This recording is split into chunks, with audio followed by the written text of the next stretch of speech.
बस। तो बेटे शुरू करते हैं, ठीक है ना। ओके, शुरू करते हैं। Yes, sir. शुरू करते हैं।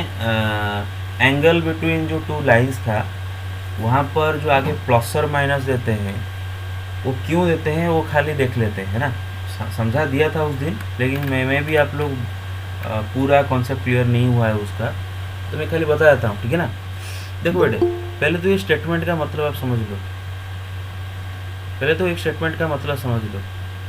एक तो हम ऐसा लिखते हैं कि if theta be the acute angle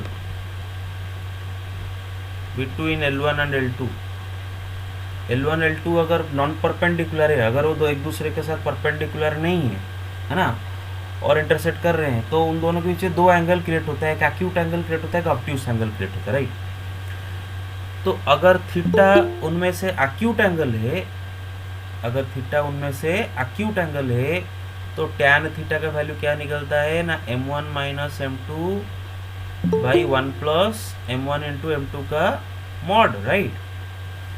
और Yes, sir. हाँ, और इसी रिलेशन से मुझे थीटा का वैल्यू पता चल जाता है। टैन थीटा जो भी आएगा, एक पॉजिटिव नंबर तो आएगा पक्का, क्योंकि मॉड दिए हो, तो जो भी नंबर आएगा उसका टैन, मतलब कौन सा ऐसा एंगल एक्यूट एंगल है जिसका टैन वो है, वो हमें डिसाइड करके वो थीटा का वैल्यू निकाल देंगे।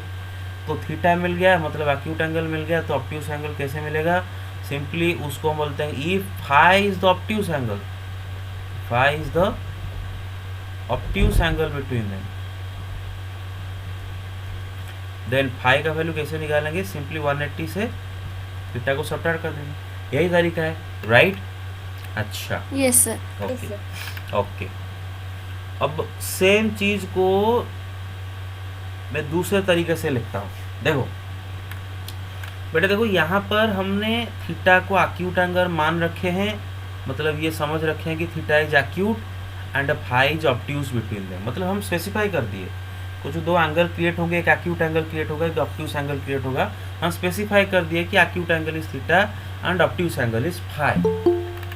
चलो मैं स्टेटमेंट को और कैसे लिख सकता हूँ, if if theta be any angle,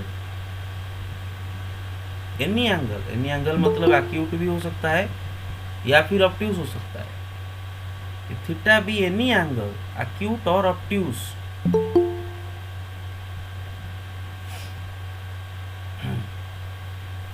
theta be any angle acute और obtuse between L1 and L2, then tangent of that angle theta is equal to plus or minus m1 minus m2 by 1 plus m1 into m2। मतलब वो दोनों angle के बीच में जो, sorry, दो straight line के बीच में L1 L2 के बीच में जो दो एंगल क्रिएट होते हैं एक्यूट ऑब्ट्यूस, है ना। थीटा अगर उनमें से कोई भी एंगल है, theta is any angle between acute और obtuse, then tan theta is equal to plus और minus m1 minus m2 by 1 plus m1 into m2।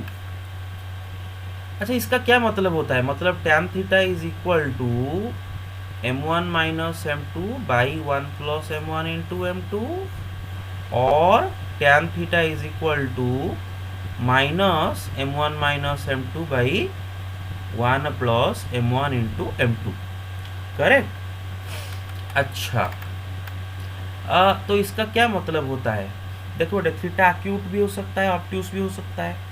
अच्छा बेटे, आप यहाँ पर ये थीटा एक्यूट है कि ये थीटा एक्यूट है, ये कैसे पता चलेगा, डिपेंड करता है कि ये वैल्यू पॉजिटिव है कि नहीं, है ना। देखो बेटे, ये वैल्यू अगर पॉजिटिव निकलता है तो इसका मतलब थीटा एक्यूट है, लेकिन अगर ये वैल्यू पॉजिटिव निकल जाता है तो इसका मतलब ये थीटा एक्यूट है। तो ये थीटा उस टाइम में क्या हो जाएगा, ऑब्ट्यूस हो जाएगा। मेरे बात समझ रहे हो, automatically, Yes. Automatically. Yes. Yes. देखो बेटे, क्लैरिटी के साथ देखो, मैं आपको एग्जांपल देता हूँ, फिर से बता रहा हूँ, एक एग्जांपल ले जाते हैं। मानो आपका m1 minus m2 by 1 plus m1 into m2 का वैल्यू आया √3, मानो इसका वैल्यू आता है √3। तो ये वाला थीटा क्या हो जाएगा उस टाइम में, एक्यूट हो जाएगा, क्योंकि ये पॉजिटिव आ रहा है ना, एक्यूट हो जाएगा। अच्छा, ये वाला थीटा उस टाइम में क्या हो जाएगा, ऑब्ट्यूस हो जाएगा, है ना, क्योंकि ये √3 है और आगे माइनस लगा है, -√3। तो उस टाइम में ये थीटा को हम क्या बोलेंगे, ऑब्ट्यूस, और ये थीटा को क्या बोलेंगे, एक्यूट। क्योंकि हमने ले रखा है यहाँ पर पहले तरह हम क्या थीटा को एक्यूट और फाई को ऑब्ट्यूस नहीं लिए हैं। यहाँ पर हमने बोल रखे हैं कि थीटा भी एनी एंगल, अगर दो स्ट्रेट लाइन के बीच में थीटा एनी एंगल है तो tan theta is equal to this और tan theta is equal to this. तो अगर मेरा m1 minus m2/1 plus m1 into m2 एक पॉजिटिव नंबर निकल के आता है, जैसे कि यहाँ पर, तो ऑटोमेटिकली ये थीटा हो जाएगा एक्यूट एंड ये थीटा हो जाएगा ऑब्ट्यूस। लेकिन अगर लेकिन और एक एग्जांपल लेते हैं, अगर आपका m1 माइनस m2, बेटे सब समझ रहे हो तो मेरा बात, अगर आपका m1 minus m2 yes sir by 1 plus m1 into m2 suppose -√3 दे रखा है, मतलब इसका वैल्यू सपोज -√3 निकल रहा है, लेकिन मैं मॉड 4 कुछ नहीं दे रहा हूँ, इसका वैल्यू मानो -√3 आ रहा है। तो आप वहाँ पर पता कर सकते हो कि ये जो हम लिखे हैं कि tan theta is equal to m1 minus m2 by 1 plus m1 into m2 और tan theta is equal to minus m1 minus m2 by 1 plus m1 into m2। तो अगर बेटे ये नंबर अगर नेगेटिव निकल के आ जाता है तो ऑटोमेटिकली ये एंगल अभी ऑब्ट्यूस हो जाएगा, है ना, क्योंकि ये नंबर नेगेटिव है, ऑब्ट्यूस एंगल का tan ही नेगेटिव आता है। Correct correct, hello got it. अरे भाई ये हेलो, यस सर हाँ yes sir yes yes sir अब जरा भाई सोचो, अगर ये वैल्यू नेगेटिव है, उसके आगे माइनस लगाए, मतलब ये वैल्यू ऑलरेडी -√3 है, उसके आगे माइनस लगा दी हो तो -√3 क्या हो जाएगा, वैल्यू +√3 हो जाएगा। तो मतलब यहाँ पर tan थीटा पॉजिटिव आ रहा है, तो ये थीटा क्या हो जाएगा उस टाइम पर, एक्यूट हो जाएगा। मन में ये गलतफहमी मत मान लो कि जिसके आगे माइनस लगा है वो नेगेटिव नंबर है, अरे ऐसा नहीं है, क्योंकि ये नंबर क्या है उसके ऊपर निर्भर करेगा ना, ये पूरा नंबर। ये नंबर अगर खुद पॉजिटिव होगा, पॉजिटिव नंबर के आगे माइनस लगाओगे तो आंसर नेगेटिव निकलेगा। लेकिन ये नंबर अगर खुद नेगेटिव हो गया, जैसे कि इधर, तो उसके आगे माइनस लगा दोगे तो पूरा नंबर पॉजिटिव बन जाता है, उस टाइम में थीटा एक्यूट हो जाएगा, ये थीटा ऑब्ट्यूस हो जाएगा। इस केस में ये थीटा एक्यूट हुआ था, इस थीटा ऑब्ट्यूस हुआ था। तो मोटा मोटी अगर ये कहे तो tan theta is equal to plus और minus m1 minus m2 by 1 plus m1 into m2, हम किस थीटा के लिए प्लस चूज करेंगे एंड किस थीटा के लिए माइनस चूज करेंगे, डिपेंड करता है कि थीटा एक्यूट है, सॉरी डिपेंड करता है कि m1 minus m2 by 1 plus m1 into m2 ये पॉजिटिव नंबर है कि नेगेटिव नंबर है, और थीटा एक्यूट है कि ऑब्ट्यूस है, उसी के ऊपर निर्भर करता है ना, सीधा साधा बात, उसमें और कोई तोड़ मरोड़ का चीज़ नहीं है। मेरा बात समझ रहे हो क्लैरिटी के साथ मैं जो बोला? यस सर यस सर बस। अच्छा, कितनों को चाहिए कि मैं 2 मिनट में समराइज कर दूँ इसको, 2 मिनट में समराइज कर दूँ 2 मिनट में? ओके ओके, देखो 2 मिनट में खाली समराइज कर देता हूँ, कॉन्सेप्ट समझा दिया कि मैं ये समझाने की कोशिश कर रहा था कि ये दोनों स्टेटमेंट के बीच में अंतर क्या है। ये जो मैंने आपको फॉर्मूला बताया था, पहले वाले में लिखा है कि अगर दो लाइन के बीच में थीटा एक्यूट है एंड फाई ऑब्ट्यूस है, तो थीटा जो कि एक्यूट एंगल, उसको निकालने के लिए ये फॉर्मूला इस्तेमाल करेंगे। ये फॉर्मूला से हमें थीटा का वैल्यू मिल जाएगा, कैसे ना, tan थीटा जो भी आएगा उस हिसाब से हम थीटा निकाल देंगे कि कौन सा एक्यूट एंगल थीटा का tan ये होता है। एक बार थीटा निकल गया, ऑब्ट्यूस एंगल फाई निकाल देंगे। लेकिन सेकेंड स्टेटमेंट में मैंने यहाँ पर थीटा को पर्टिकुलरली एक्यूट नहीं बोला हूँ, मैं यहाँ पर बोला हूँ कि थीटा भी any angle between them, acute और ऑब्ट्यूस, दो एंगल में से कोई भी हो सकता है, एक्यूट हो या फिर ऑब्ट्यूस। तो tan थीटा का फॉर्मूला है प्लस और minus m1 minus m2 by 1 plus m1 into m2, where theta is any angle between them, acute और ऑब्ट्यूस। तो tan theta is equal to plus और माइनस बोलते हैं ना, मतलब tan theta is equal to plus this और tan theta is equal to minus this.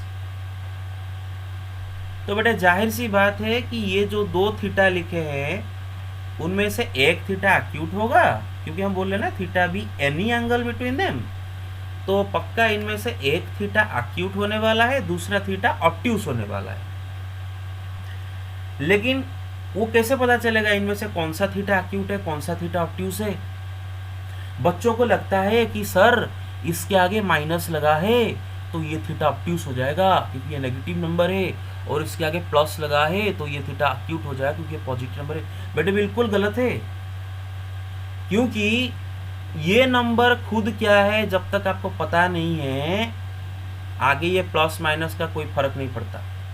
पहले तो ये नंबर पता करना चाहिए। जैसा पहला एग्जाम्पल में मैंने आपको बताया कि मानो m1 minus m2 by 1 plus m1 into m2 का वैल्यू √3 आ रहा है, मतलब एक पॉजिटिव नंबर इसका वैल्यू आ रहा है। तो जाहिर सी बात है आपका यहाँ पर टैन थीटा कितना आ रहा है, √3 आ रहा है, और इधर टैन थीटा क्या आ रहा है, -√3 आ रहा है। और मैंने वो जैसे कि मैंने बोला कि दोनों थीटा में से एक थीटा एक्यूट है, दूसरा थीटा ऑब्ट्यूस है, तो ऑटोमेटिकली आपको समझ में आ जा रहा होगा कि ये थीटा एक्यूट और ये थीटा ऑब्ट्यूस है ना, कि एक्यूट एंगल का टैन √3 आ रहा है और ऑब्ट्यूस एंगल का टैन -√3 आ रहा है। बेटा समझ रहे हो? Yes sir. हाँ। Yes sir. लेकिन दूसरा एग्जाम्पल में मैं बोल रहा हूँ कि अगर m1 minus m2 by 1 plus m1 m2 का वैल्यू -√3 है, नेगेटिव नंबर है, मैं एक एग्जाम्पल ले रहा हूँ, अगर नेगेटिव नंबर है तो ऑब्वियसली आपका यहाँ पर टैन थीटा ये क्या आ रहा है बेटे, -√3 आ रहा है, और इधर टैन थीटा क्या आ रहा है बेटे, -√3, ऑलरेडी नेगेटिव है, -√3 मतलब +√3 हो जाएगा। तो मतलब यहाँ पर ये जो पहला वाला थीटा क्या आ रहा है बेटा, ऑब्ट्यूस आ रहा है, दूसरा वाला थीटा एक्यूट आ रहा है ना। तो दोनों, हाँ, तो प्लस और माइनस जो लिखते हैं उनमें से किसी एक थीटा एक्यूट है, दूसरा थीटा ऑब्ट्यूस है। तो कौन सा थीटा एक्यूट है, कौन सा थीटा ऑब्ट्यूस है, डिपेंड करता है इसका वैल्यू के ऊपर, ये पॉजिटिव नंबर है कि नेगेटिव नंबर है। आई होप आप समझ गए क्लैरिटी के साथ, ठीक है? Okay yes sir. ओके। तो अभी आते हैं बेटे ओझा का सवाल पर। ये क्या आ गया, एक्सरसाइज, अच्छा अच्छा अच्छा अच्छा, हाँ ओके, लास्ट में बहुत पेज रखता हूँ, उसी पे कर लेता हूँ। ओके एवरीबॉडी रेडी हो तो ओझा का सवाल करने के लिए? Yes sir. Okay yes sir. Ojha, yes, Ojha कल रात को जो सवाल भेजा था आद्या सर ने उसका करेक्ट आंसर दी है, लेकिन आद्या सर ने एक गलती वहाँ पर कर दी है। क्या गलती कर दी है कि आद्या सर क्वेश्चन नहीं समझी, वहाँ पर लिखा था इफ थीटा बी आन एंगल, उसने नहीं बोला था कि if theta is acute angle. आन एंगल बोल दे मतलब वो एक्यूट भी हो सकता है, ऑब्ट्यूस भी हो सकता है। मेरा बात समझ रहे हो? तो उस हिसाब से हमें उसके साथ डील करना है। ओके, कहाँ गया वो जब question, doubt clearing group, doubt clearing group. मेरे बात बेटे क्लियरली समझ रहे हो मैं क्या बोल रहा हूँ? देखो पहले दिखाता हूँ। यस, तो आद्याशा ने जो भी किए सही किए, लेकिन आधा सही किए। तो इसके लिए आद्याशा अगर ये सवाल अगर एग्जाम में अटेम्प्ट करती है तो उसके लिए फुल मार्क अगर 6 होगा तो उसको इसमें 4 मिलेगा, पूरा मार्क नहीं मिलेगा। 1 मिनट रुको, इसको मैं थोड़ा रोटेट कर देता हूँ। रोटेट कैसे करते हैं इसमें? चलो अच्छा, मैं क्वेश्चन लिख देता हूँ। So that the tangent of an angle between the lines x/a plus y/b is equal to 1। बोलो बोलो भाई, कोई मुझे जरा क्वेश्चन बताओ। क्वेश्चन किसी के पास व्हाट्सअप होगा अभी मोबाइल में साइड में, कल गर्ल ग्रुप। Yes sir. हाँ, मुझे क्वेश्चन पढ़ के बता दो। सो दैट एंगल क्या, angle between tangent of angle between, angle between, अच्छा हाँ, so that tangent of an angle between the lines x by a plus y by b is equal to 1 and x by a minus y by b is equal to 1 minus y by b is equal to 1 is is QAB by A square minus B square. हाँ okay बेटे, बड़े प्यार से मैं आपको एक question का मतलब पहले समझाना चाहूँगा, है ना। और ये क्वेश्चन में की वर्ड है बेटा आन लगा है। आप ना आप ना बेटे आर्टिकल का मतलब समझो बेटे। ये जो आन लगा है ना बेटे, याद इधर आन लगा है, सो दैट टेंजेंट ऑफ आन angle between the lines this and this is this. तो अगर मैं इसको हिंदी में ट्रांसलेट करूँ, ये लिखा है कि प्रूव करो कि ये जो दोनों लाइन के बीच में जो दो एंगल्स क्रिएट होंगे, उनमें से कोई एक है ना आन एंगल, उनमें से कोई एक है ना आन एंगल का टेंजेंट ये आएगा। मेरा मतलब समझ रहे हो? और ऑटोमेटिकली आप समझ जाओ, मैं फिर से बोल रहा हूँ कि ये दोनों लाइन के बीच में जो दो एंगल क्रिएट होंगे, उनमें से कोई एक एंगल का टेंजेंट ये आएगा। यही आपको पूछा है। उसने आपको ये नहीं बोला है कि प्रूव दैट उनके बीच में जो एक्यूट एंगल है उसी का टैन ये आएगा। वो कहीं पर एक्यूट एंगल मेंशन नहीं किया है, वो सीधा बोला है सो दैट आन टेंजेंट ऑफ आन एंगल बिटवीन देम। मेरा बात समझ रहे बेटे क्लैरिटी के साथ? Hello? Yes sir. Yes sir. Yes. हाँ अच्छा, दूसरा आपका मिसकॉन्सेप्शन मैं दूर करना चाहता हूँ। आप में से बहुतों को ये लग जाता है, जब भी आप इसको देखते हो, आप में से बहुतों को ये लग जाता है कि ये एक पॉजिटिव नंबर हुआ है, इसके आगे प्लस लिखा है, और समझ लेते हो कि हाँ मतलब एक्यूट एंगल थीटा का टैन ये हुआ होगा, उसने बोला होगा। अरे आपको कैसे पता चला ये पॉजिटिव नंबर है? आपको कैसे पता चला ये पॉजिटिव नंबर है? आगे एक प्लस लिखा है इसके लिए, और a b a square minus B square इनका कोई मतलब नहीं है, ये तो वेरिएबल्स है ना। इधर ए बी का वैल्यू क्या है हमें क्या पता। अगर बेटे ये नंबर खुद नेगेटिव हो तो ये कौन सा, ये दोनों लाइन के बीच में कौन सा वाला एंगल का टैन होगा? ऑब्ट्यूस एंगल का टैन होगा, अगर ये नेगेटिव हो गया तो। और अगर ये वैल्यू पॉजिटिव है तो दोनों एंगल के बीच में कौन सा वाला एंगल का टैन ये हुआ होगा? एक्यूट का टैन हुआ होगा। मेरा बात समझ रहे हो? तो आपको कैसे Yes, पता? हाँ, तो आप ऑटोमेटिकली अस्यूम नहीं कर सकते कि ये एक पॉजिटिव दिख रहा है सिर्फ इसके लिए ये एक्यूट एंगल का टैन है।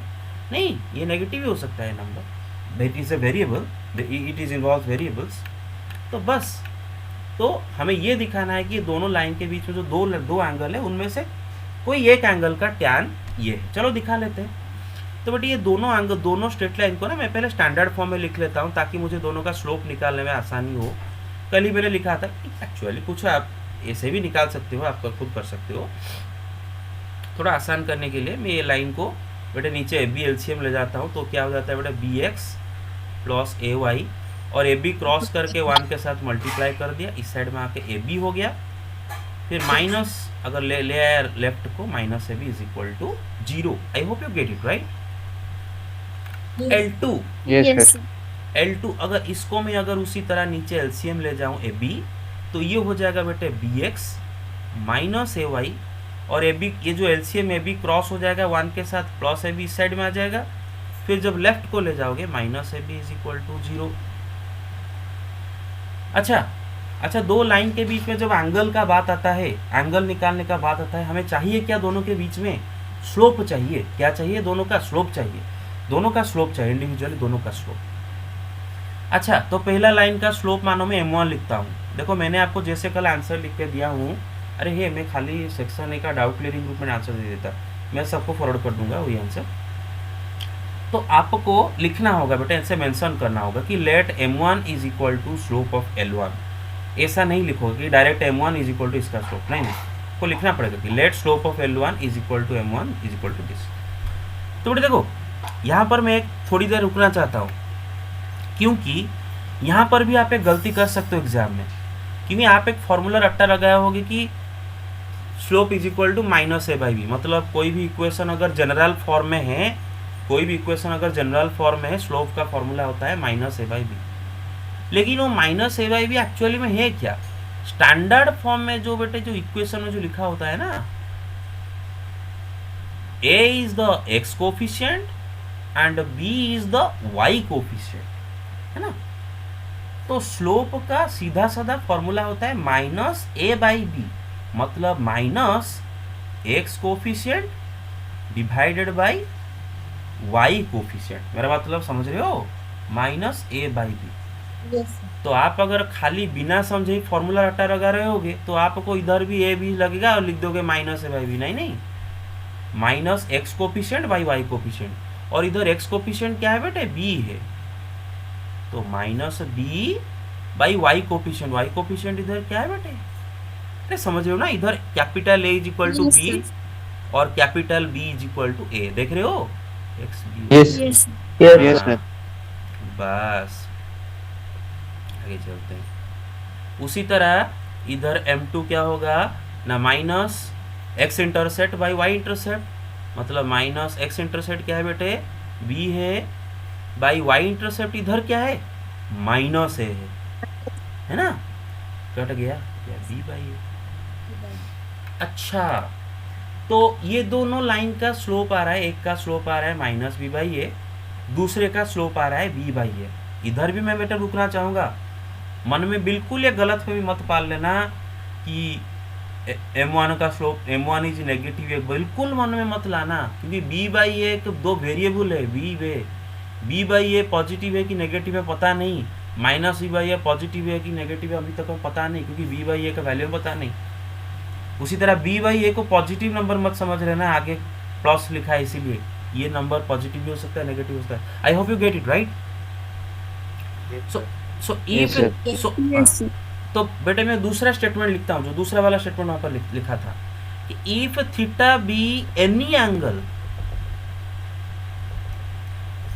Between L1 and L2, any angle मतलब एक्यूट भी हो सकता है या फिर ऑब्ट्यूज भी हो सकता है, तो उसका टैन क्या होगा ना, प्लस और minus m1 minus m2 by 1 plus m1 into m2, या फिर आप लिख सकते हो आपका मर्जी प्लस और minus m2 minus m1 by 1 plus m1 into m2। कोई बात नहीं है, क्योंकि बेटे जब प्लस और माइनस दे देते हो ना, एक तो प्लस के लिए आ जाता है और जब इधर माइनस लगा दोगे तो बेटा उलट जाएगा, m2 माइनस m1 हो जाएगा, क्योंकि minus of m1 minus m2 is the same as m2 minus m1। और इधर भी जब प्लस लगाओगे तो m2 माइनस m1 पहले से होता है, फिर जब माइनस लगाते हो तो minus of m2 minus m1 उलट जाता है m1 माइनस m2, दोनों सेम टू सेम में है ना, खाली इसमें आगे m1 minus m2 by 1 plus m1 m2 होता है, और बाद में आता है और में आता है m2 minus m1 by 1 plus m1 m2। इसमें आगे आएगा m2 minus m1 by this और पीछे आएगा m1 minus m2 by this. मेरे बात समझ रहे हो, और कुछ नहीं है। हेलो, हाँ Yes, sir. हाँ, तो कोई एक Yes, लिखना है, sir. हाँ फर्क नहीं पड़ता, इधर आप m1 माइनस m2 लिखो या फिर m2 माइनस m1 लिखो। Okay, so tan theta is equal to plus और माइनस दिस। तो बेटे प्लस और माइनस, बेटे what is the value of m1, m1 का वैल्यू क्या निकल के आया, minus b by a, right, minus m2 का वैल्यू क्या निकल गया, b बाई ए, राइट,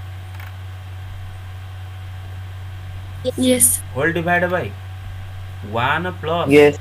बेटे m1 का वैल्यू है minus b by a and m2 का वैल्यू क्या है बेटे, खाली b बाई ए। तो बेटे आता है प्लस और माइनस, बेटे ऊपर ये क्या होता है माइनस 2b बाई ए, क्योंकि दो बार b by A, minus common ले जाओगे तो b by A plus b by A, minus common ले जाओ b by A plus b by A कितना हो जाएगा 2b बाई ए, तो माइनस 2b बाई ए हो गया। नीचे 1, बेटे देखो ये प्लस माइनस माइनस हो जाएगा और ये क्या हो जाएगा बेटे b square by A square. Clear. अब देखो भाई, ये जो माइनस है जब ये प्लस और माइनस के साथ मल्टीप्लाई हो जाएगा तो माइनस और प्लस हम इसको लिखते हैं। एक्चुअली एक बात बताऊं, आप में से कितनों को लगता है कि ये दोनों अलग अलग है? स्कूल में बता दिए होंगे टीचर कि माइनस मल्टीप्लाई हो गए अलग अलग हो गए। एक्चुअली ये दोनों स्टेटमेंट में कोई अंतर नहीं है, मतलब ये जो आगे प्लस और माइनस को माइनस और प्लस कर देते हैं ना, it doesn't make any difference, वही प्लस और माइनस लिख के भी हम छोड़ सकते हैं, क्योंकि और है प्लस और माइनस। तो बेटे एक मैंने आपको जो मैथमेटिकल रीजनिंग में पढ़ाया था, दो स्टेटमेंट के बीच में जो और लगाते हैं P और Q, जो है Q और P भी वही है, तो प्लस और माइनस जो है माइनस और प्लस भी वही है। मेरा बात समझ रहे हो, एक आगे आता है दूसरा पीछे और में होता है। मेरे बात sir. समझ रहे हो? हाँ, Yes, sir. एक्चुअली में कोई भी अंतर नहीं है। फिर भी हम ऐसा क्यों लिखते हैं? ताकि हम दिखा सकें कि हमारा माइनस गया कहाँ। नहीं तो किसी को डाउट होगा कि तेरा माइनस गायब हो गया, तो तेरा माइनस आके इसके साथ मल्टीप्लाई हो गया, इसलिए हम इसको लिखते हैं खाली दिखाने के लिए, नहीं तो सेम चीज़ है। तो बट ये हो गया 2a/b तरीका डिवाइड बाई, बेटे नीचे अगर बी स्क्वायर एलसीएम सॉरी ए स्क्वायर, हाँ नीचे अगर एल स्क्वायर एलसीएम ले जाएंगे तो क्या हो जाएगा बेटे, ए स्क्वायर माइनस बी स्क्वायर, है ना नीचे।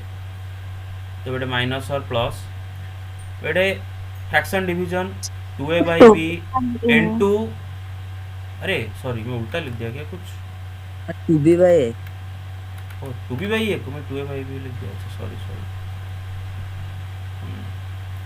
2b/a, हाँ 2b/a सॉरी 2b/a, और ये हो जाता है A square by A square minus B square.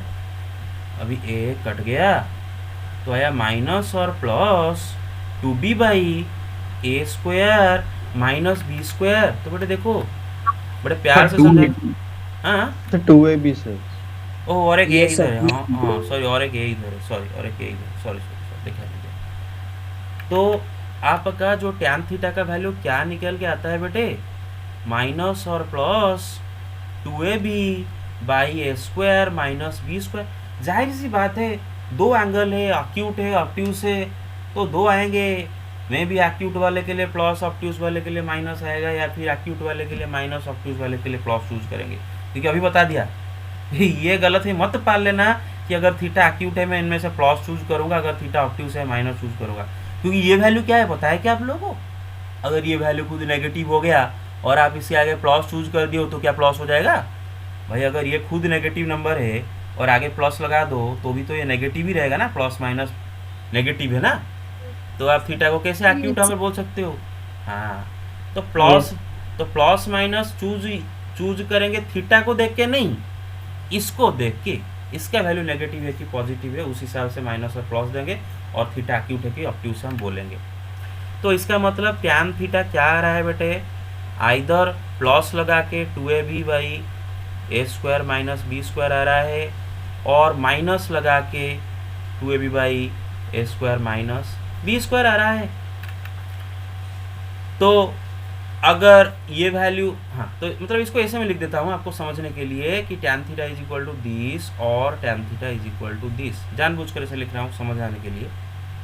देखो बेटे, अगर ये वैल्यू पॉजिटिव होता है तो theta is acute and this theta is obtuse, ये पहला वाला थीटा एक्यूट हो जाएगा, दूसरा वाला थीटा ऑब्ट्यूस हो जाएगा। अच्छा, अगर ये वैल्यू खुद नेगेटिव हो गया तो पहला वाला थीटा ऑब्ट्यूस, दूसरा वाला थीटा एक्यूट। अरे समझ रहे हो बेटे क्लैरिटी के साथ? हाँ Yes sir. हाँ Yes sir. Yes, sir. बस। तो क्वेश्चन में उसने बोला था कि prove so that tan of an angle, यान यानी कोई भी दोनों एंगल में से कोई भी एंगल का टैन ऐसा आ रहा है। तो देखो सही बात है, उनमें से एक एंगल का टैन क्या आ रहा है, ये आ रहा है, चेक करो, ठीक है। एंड ऑब्वियस जो क्वेश्चन, जिसने क्वेश्चन सेट किया है उसको भी पता है कि दूसरे वाला एंगल का टैन क्या आएगा, minus 2ab/a square plus minus B square, क्योंकि प्लस और माइनस होता है ना, तो एक अगर प्लस के लिए लेते हो तो दूसरा माइनस के लिए ऑब्वियसली आएगा, है ना? Clear? Yes, sir. Yes sir. Okay, Yes, sir. ठीक Yes, है sir. ठीक है, बस ये खत्म हो गया। अभी मैं खाली फैमिली ऑफ स्ट्रेट लाइन्स पढ़ा दूंगा और जल्दी खत्म हो जाएगा फैमिली ऑफ लाइन्स। और उसके बाद आप क्या करो, फैमिली ऑफ लाइन्स आपके सिलेबस में नहीं है एक्चुअली, में उठा दिया है, बस खाली जान लो, एंट्रेंस के लिए भी यूज होगा। उसके बाद हम 10 o'clock में फिर से रिकन्वीन होंगे और 10 o'clock में हम मिसलेनियस को कंप्लीट कर देंगे, ठीक है? आज ही कंप्लीट करने वाले हैं, कल से जैसे सर्कल शुरू होगा। मेरे बात समझ रहे हो?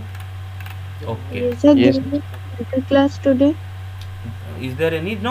I don't think there is any regular class today. No, I don't think so. No, क्योंकि अभी तो स्कूल में परेड वरेड होगा, लगता नहीं है। Most probably no. लिख देंगे ग्रुप में, लिख देंगे, डोंट वरी। अच्छा सुनो, खाली मैं जल्दी बताता हूँ फैमिली ऑफ लाइन्स। ऐसा इसके लिए मैंने वो जो PDF तैयार किया था उसी में था ये। सर हाँ yes sir root a into root b equal to root over of a b. Sir वो सर अगर दो नेगेटिव और दो सेम साइन होगा तो सर वो फॉर्मूला यूज होगा, दो सेम साइन का होगा।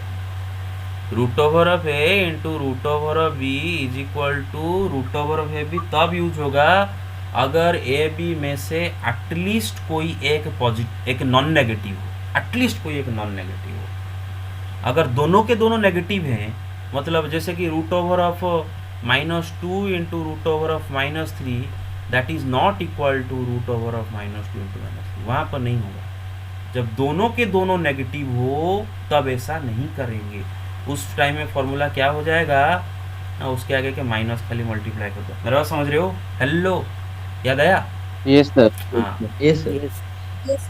दोनों Yes, रूट sir. ओवर के नीचे अगर दोनों के दोनों नेगेटिव नहीं है, कम से कम अगर कोई एक नॉन नेगेटिव है, नॉन नेगेटिव बोल रहा हूँ मतलब जीरो या फिर पॉजिटिव, कम से कम कोई एक अगर जीरो या फिर पॉजिटिव है तो ये वहाँ पर आप लगा दोगे। ठीक है, आगे चलते हैं। Okay, sorry Yes. अरे हाँ, ओके, आई होप आप वीडियो देख के ही पीडीएफ बना लिए हो, राइट? सॉरी, मतलब क्वेश्चन मतलब जो कॉन्सेप्ट समझाया था उसको नोट में लिख दिए हो, आई होप, राइट?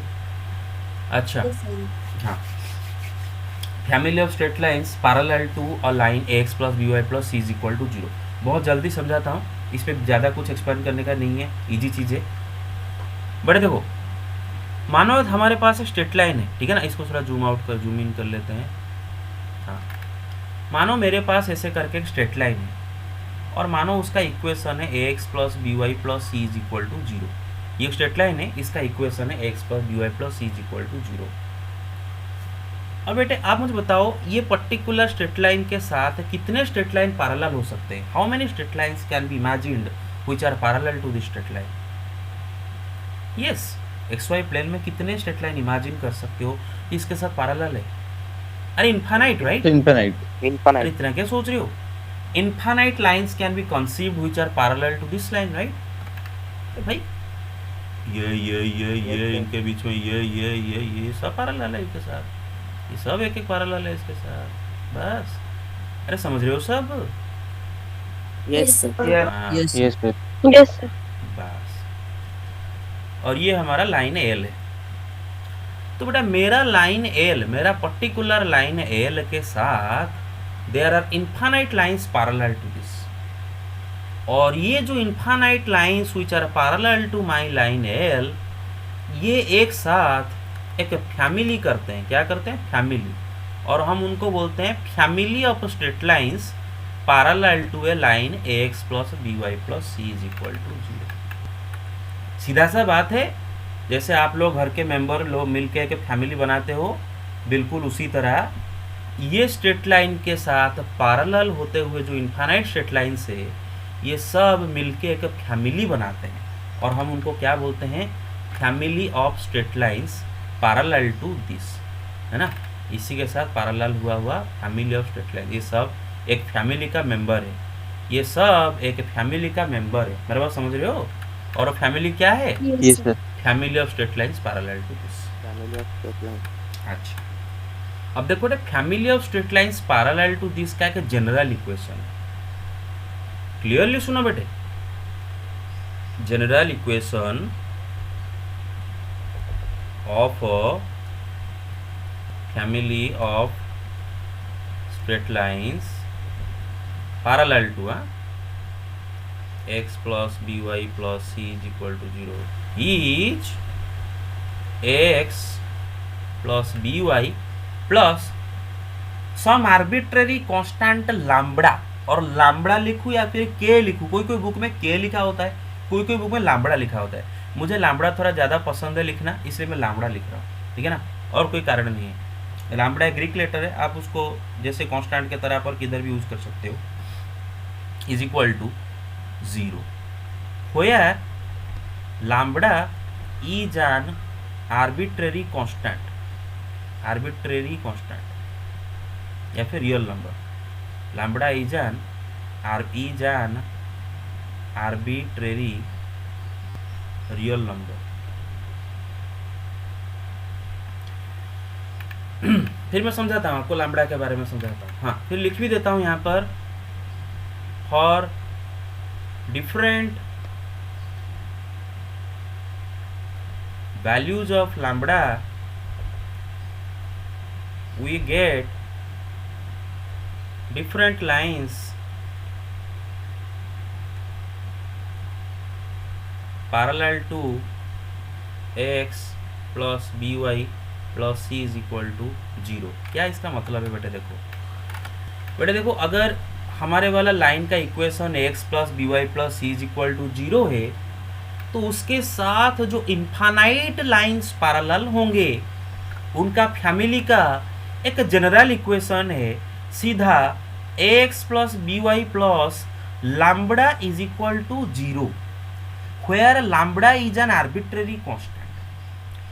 अब देखो भाई, आप इधर लैम्बडा के जगह कोई भी रियल नंबर डाल सकते हो। लैम्बडा के जगह आप 1, 0, -1, 1.1, √2 पाए, कुछ भी रियल नंबर आप डाल सकते हो। तो लैम्बडा के जगह आप अगर एक एक रियल नंबर डालते गए, आपको पता है क्या मिलेगा।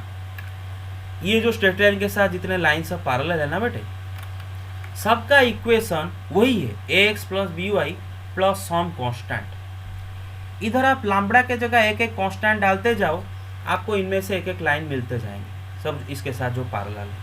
आप अगर इधर लैम्बडा के जगह 2 डालो, x plus b y plus 2 is equal to 0, तो ये लाइन भी इसके साथ पैरेलल होगा। आप इधर लैम्बडा के जगह 3 डालो, ये लाइन भी इसके साथ तभी पैरेलल हो जाएगा। क्योंकि दो लाइन पैरेलल कैसे होते हैं भाई? अगर दोनों का x कोफिशिएंट का ratio is equal to y coefficient का रेशियो, कल याद है ना? If a1 by a2 is equal to b1 by b2 then they are parallel. और आप खुद देख लो, इधर लैम्बडा के जगह दुनिया का कोई, ब्रह्मांड का कोई भी रियल नंबर रख लो, दोनों का a1 by a2 मतलब इधर क्या है बेटे? Capital A by capital A. अरे दोनों का x कोफिशिएंट का रेशियो यहाँ पर क्या आ रहा है? 1/1 आ रहा है, a बाई ए 1/1। दोनों का y कोफिशिएंट का रेशियो भी क्या आ रहा है भाई? b by b 1/1। अरे समझ रहे हो? Yes sir. हाँ यस। तो Yes, इधर ब्रह्मांड का कोई भी रियल नंबर लैम्बडा इधर रख लो, लैम्बडा के जगह पर ये लाइन का ये जो इक्वेशन बनेगा ये हर हाल में इसके साथ पैरेलल होगा। तो बस जिससे ये पता चल जाता है कि इधर हम लैम्बडा के जगह एक एक रियल नंबर डालते जाएंगे और हमें ये सारे lines which are parallel to this मिलेंगे।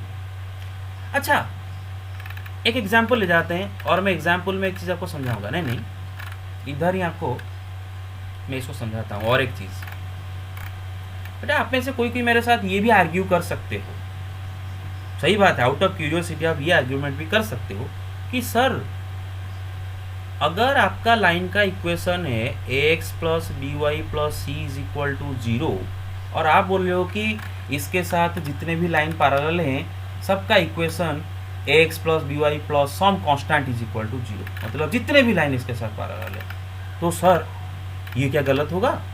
सपोज एक लाइन है 2x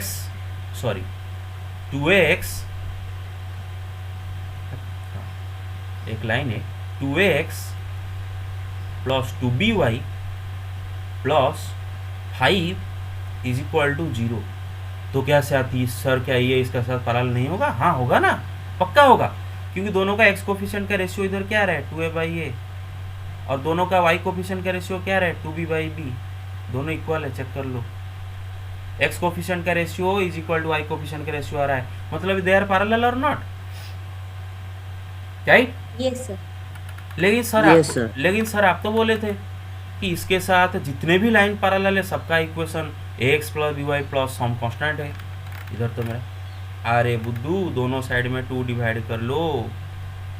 अरे आपका इक्वेशन का दोनों साइड में 2 डिवाइड कर लो, क्या आ जाएगा? देख लो, ax plus b y some constant is equal to 0 होगी नहीं?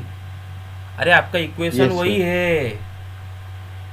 वही है आपका equation ax plus b y plus some constant. ठीक है, मेरे बात समझ के बेटे क्लैरिटी के साथ, या फिर नहीं समझ पाए? Yes sir.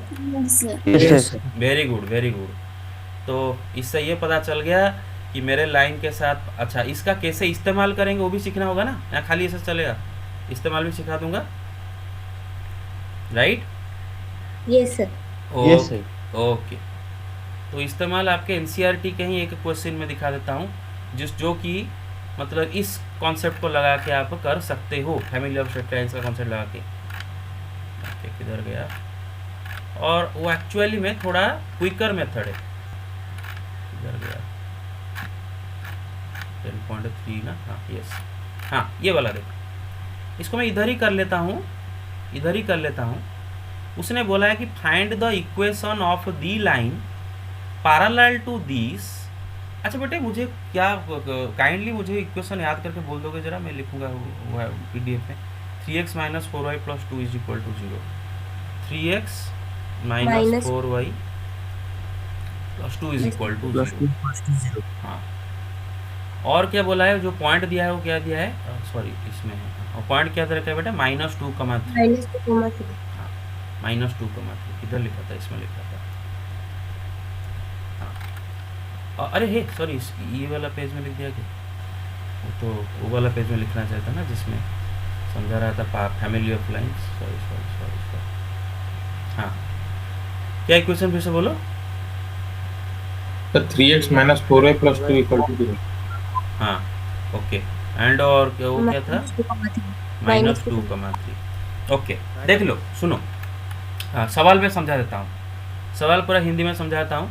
उसने बोला है कि हमारे पास एक लाइन है ऐसा करके जिसका इक्वेशन है 3x minus 4y plus 2 is equal to 0, और ऐसा एक लाइन का इक्वेशन निकालो, या फिर वो लाइन का इक्वेशन निकालो जो लाइन हमारा ये लाइन के साथ पैरेलल हो, ये एल के साथ पैरेलल हो, उसके साथ साथ इसके थ्रू पास किया हो।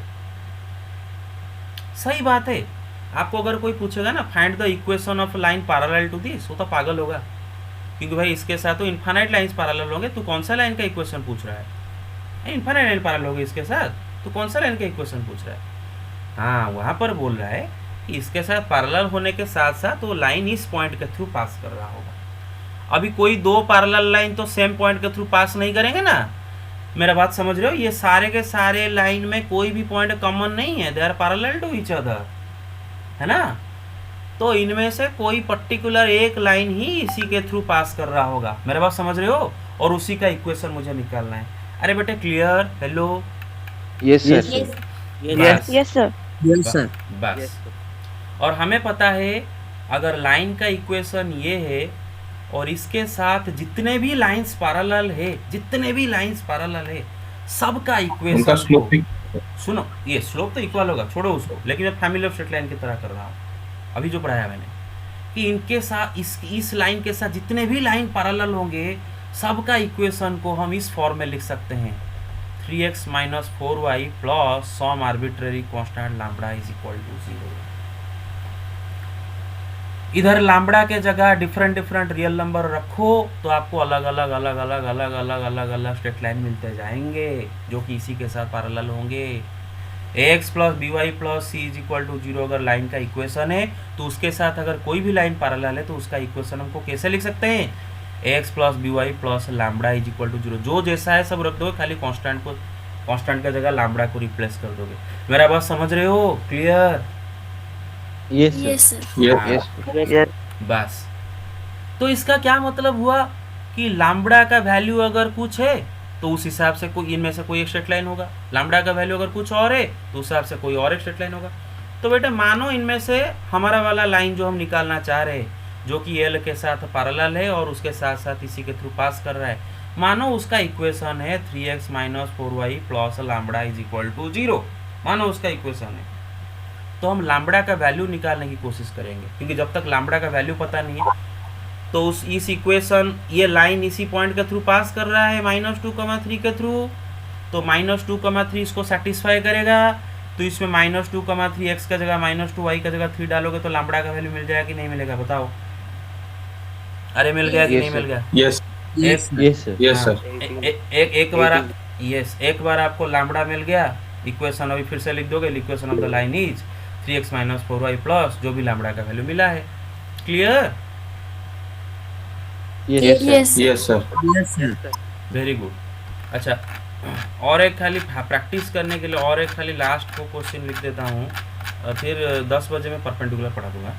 प्रैक्टिस करने के लिए लिख देता हूँ बेटे कि मानो एक स्ट्रेट लाइन का इक्वेशन है 2x plus 4y plus 7 is equal to 0, और इसके साथ एक स्ट्रेट लाइन है जो कि पैरेलल है, ये एल है, कोई एक लाइन इसके साथ पैरेलल है, उसके साथ साथ एक पॉइंट 3,2 के थ्रू पास कर रहा है। तो बताओ उस लाइन का इक्वेशन क्या। तो बेटे ये लाइन के साथ जो भी लाइन पैरेलल होगा ब्रह्मांड में, ये लाइन के साथ जो भी लाइन पैरेलल होगा उसका इक्वेशन को मैं बड़े प्यार से लिख सकता हूँ ना 2x + 4y जो लिखा है वही, प्लस ये कांस्टेंट के जगह अगर मैं दुनिया का कोई भी आर्बिट्ररी कांस्टेंट रख दूं लैम्बडा, ये लैम्बडा के जगह कोई भी एक रियल नंबर रख दूं कोई भी, तो ये इसी के साथ पैरेलल होता हुआ कोई ना कोई एक स्ट्रेट लाइन का इक्वेशन मिल जाएगा। तो मानो हमारे वाला लाइन का इक्वेशन यही है,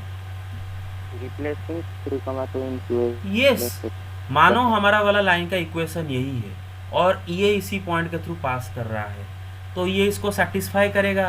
तो इसमें x के जगह 3 और y के जगह 2 डालो तो लैम्बडा का वैल्यू मिल जाएगा। लैम्बडा का वैल्यू एक बार मिल गया, फिर आप इस इक्वेशन को अभी पूरा कर लोगे, क्योंकि बेटे जब तक आपको कोई अननोन का वैल्यू नहीं पता है दैट मीन्स दिस इज आधा अधूरा। Got it?